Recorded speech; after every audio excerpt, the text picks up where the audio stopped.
Alhamdulillahirabbil alamin. Pada kesempatan kali ini, saya Nisa Alfianti akan mempresentasikan makalah dari mata kuliah Ilmu Alamiah Dasar dan Psikologi Pendidikan. Mari kita simak bersama-sama.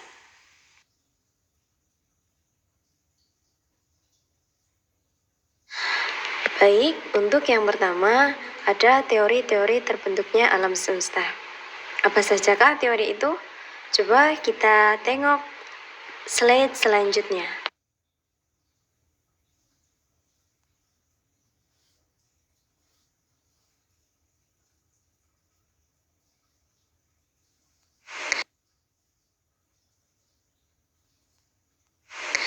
Yang pertama, ada teori steady state. Apakah teori itu? Teori ini berpendapat bahwa materi yang hilang melalui resesi galaksi-galaksi karena pengembunan alam yang berlangsung terus-menerus digantikan oleh materi yang baru saja tercipta. Sehingga alam semesta yang terlihat tetap berada dalam keadaan tidak berubah atau steady. Artinya bahwa materi secara terus-menerus tercipta di seluruh alam semesta. Yang selanjutnya ada teori ekspansi dan teori kontraksi. Nah, teori ini berpendapat bahwa ada suatu siklus di jagat raya.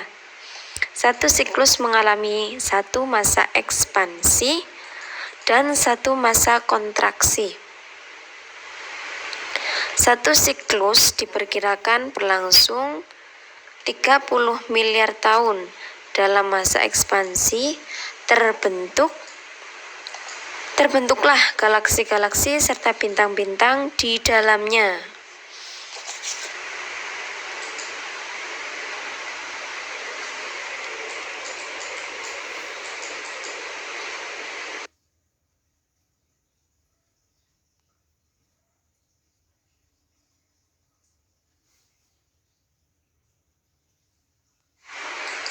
Nah, yang selanjutnya digambarkan dari yang dilihat ada sebuah ledakan besar. Teori apakah ini? Ini adalah teori Big Bang. Apakah teori itu?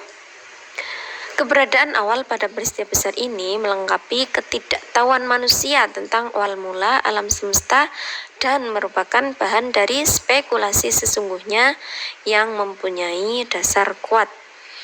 Teori ini mengasumsikan sekitar 15 miliar tahun lalu dimulai dari ledakan yang dahsyat dan dilanjutkan dengan pengembangan alam semesta.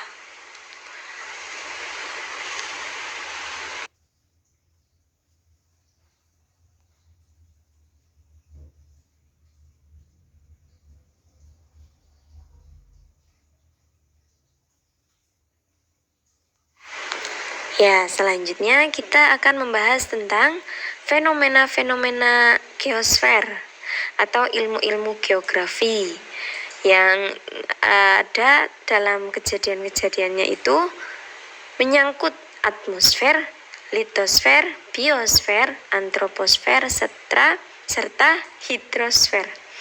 Yang pertama bisa kita lihat ada atmosfer. Apa sih atmosfer itu? Nah, atmosfer itu adalah lapisan udara yang menyelimuti bumi, terdiri dari lapisan troposfer, stratosfer, mesosfer, termosfer, dan eksosfer.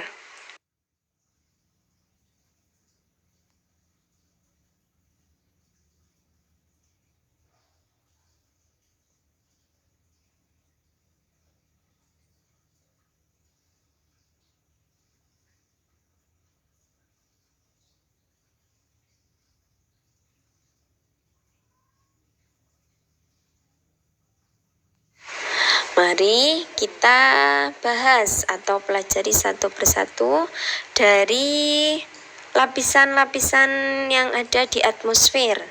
Nah, salah satunya adalah troposfer. Apa sih troposfer itu? Lapisan ini terlindung dari sengatan radiasi yang dipancarkan oleh benda-benda langit lain. Namun lapisan ini adalah yang paling tipis. Berapa sih ukurannya? Hanya 15 cm, bahkan kurang dari 15 cm dari permukaan bumi.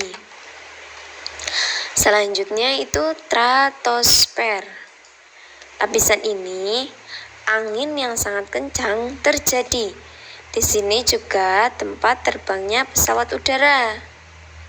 Dan bagian tengah stratosfer ke atas, pola suhunya berubah menjadi semakin bertambah, semakin naik karena bertambahnya lapisan dengan konsentrasi ozon yang bertambah. Nah, setelah yang selanjutnya mesosfer. Lapisan ini jaraknya kurang lebih 20 mil atau 40 km di atas permukaan bumi.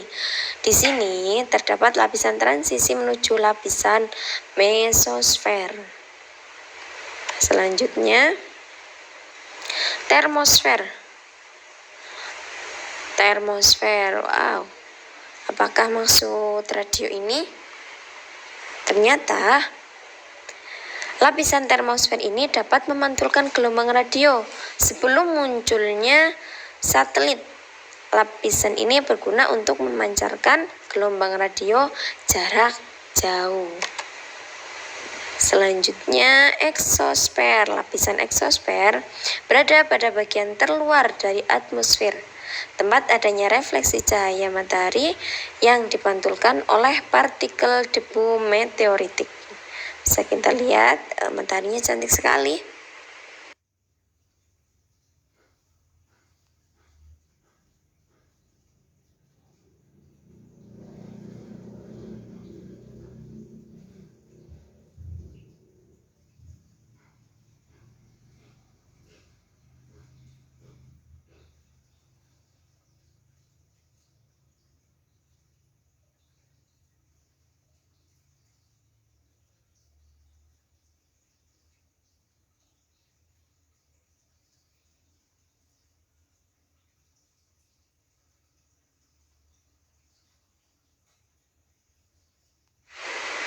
Nah, di sini ada lapisan setelah atmosfer.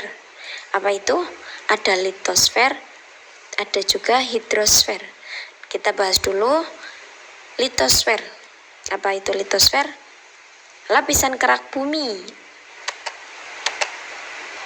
Lapisan kerak bumi yang memiliki ketebalan kurang lebih 1200 km. Struktur lapisan ini terdiri dari unsur silium, magnesium, dan juga unsur bersenyawaan sulfida. Sedangkan pada bagian inti bumi mengandung besi dan nikel. Litosfer sendiri terbagi menjadi dua, yaitu ada litosfer benua yang jaraknya 40-200 km dan litosfer samudra dengan jarak 50-100 km. Contoh dari kedua itu yaitu teori gempa bumi dan gunung berapi dan juga teori tektonik lempeng.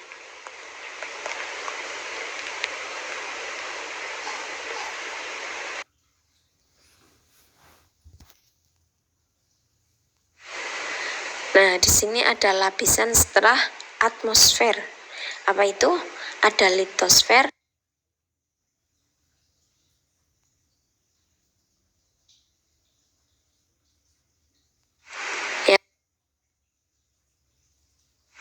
yang selanjutnya mari kita bahas hidrosfer.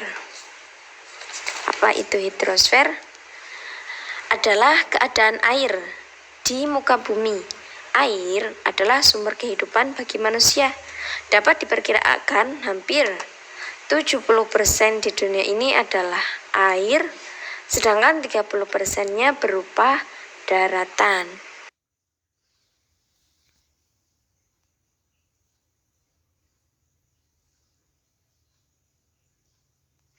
Yang selanjutnya Bisa kita lihat di gambar, ada seperti tanah-tanah yang menggunduk. Apakah ini? Ini adalah pedosfer, lapisan paling atas permukaan bumi atau disebut tanah. Tanah sendiri terbentuk dari batuan atau zat-zat organik yang mengalami pelapukan.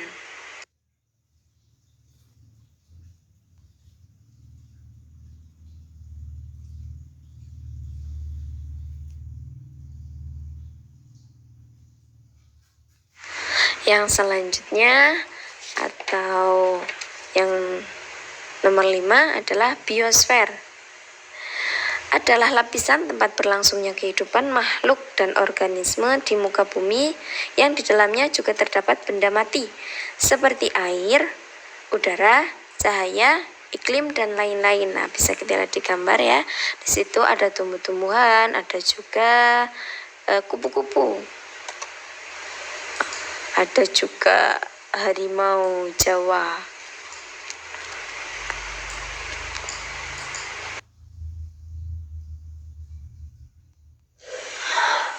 Untuk slide selanjutnya adalah pengertian tentang antroposfer. Bisa kita baca di sini ya. Antroposfer adalah lingkungan bagian permukaan bumi yang dihuni oleh manusia. Contoh antroposfer berupa wilayah perkotaan, pedesaan, lokasi pemukiman, dan sebagainya.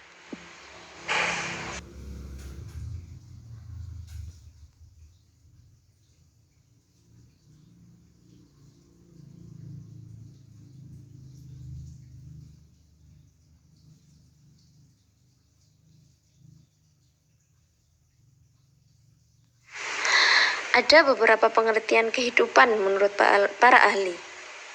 Yang pertama, dari teori kosmozoa, bahwa makhluk hidup di bumi berasal dari luar bumi atau planet lain. Benda hidup yang datang ini mungkin terbentuk dari spora, disebut aktif, jatuh ke bumi, lalu berkembang biak atau kosmozoa.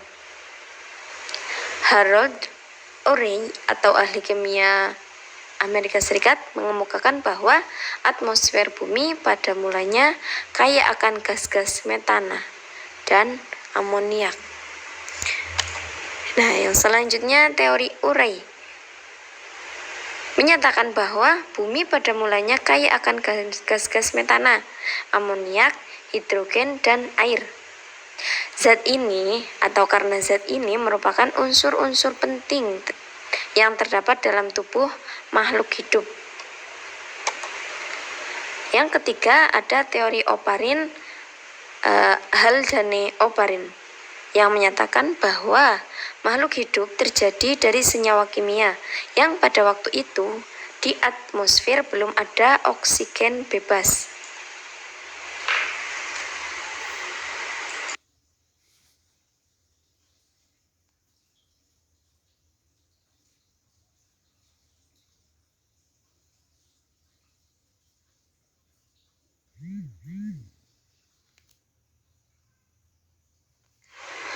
Selanjutnya ada pengertian evolusi.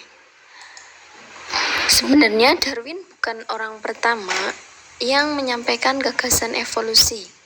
Namun, kalau konteks evolusi diangkat ke dalam suatu tema diskusi, sosok Charles Darwin akan selalu hadir menjadi tokoh sentral di dalamnya. Charles Darwin juga menerbitkan buku On the Origin of Species by Means of Natural Selection. Buku tersebut menyajikan kasus-kasus yang meyakini tentang evolusi telah dapat menghubungkan apa yang sebelumnya dilihat sebagai suatu kumpulan fakta membingungkan dan tidak saling berkaitan menjadi suatu pandangan kohesif mengenai kehidupan. Darwin mengetengahkan berbagai topik yang populer dalam biologi besarnya keanekaragaman dalam organisme, asal-usul organisme dan kekerabatan, kemiripan dan perbedaannya, penyebaran geografisnya dan adaptasi dengan lingkungan sekitarnya.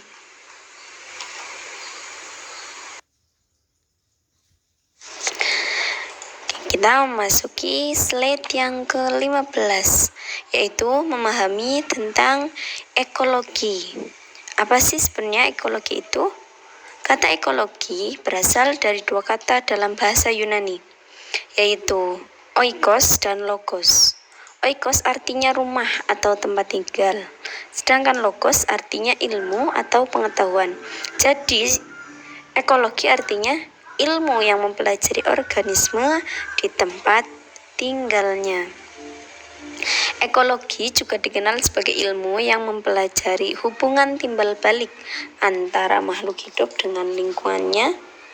Makhluk hidup dalam kasus pertanian, contohnya yaitu tanaman, sedangkan dalam lingkungan dapat berupa air, tanah, unsur hara, dan lain-lain seperti yang kita lihat dalam gambar tersebut.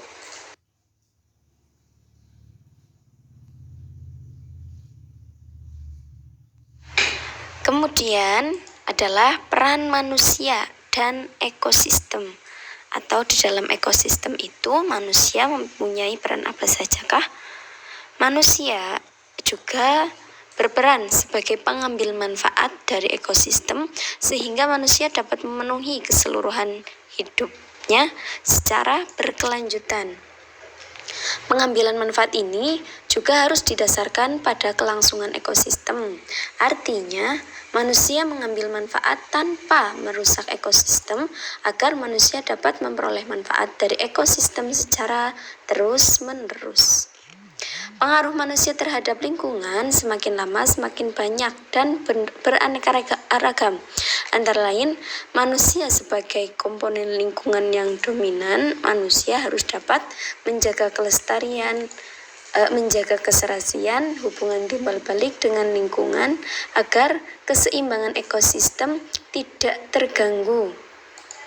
Dan manusia juga bisa sebagai perusak lingkungan apabila manusia mengusahakan sumber daya alam hanya berlandaskan pandangan untuk keperluan jangka pendek dan dapat memanfaatkan produksi sebanyak mungkin dengan modal seminim mungkin dalam waktu singkat. Maka hal itu akan memakmurkan generasinya, tetapi akan menyengsarakan generasi penerusnya.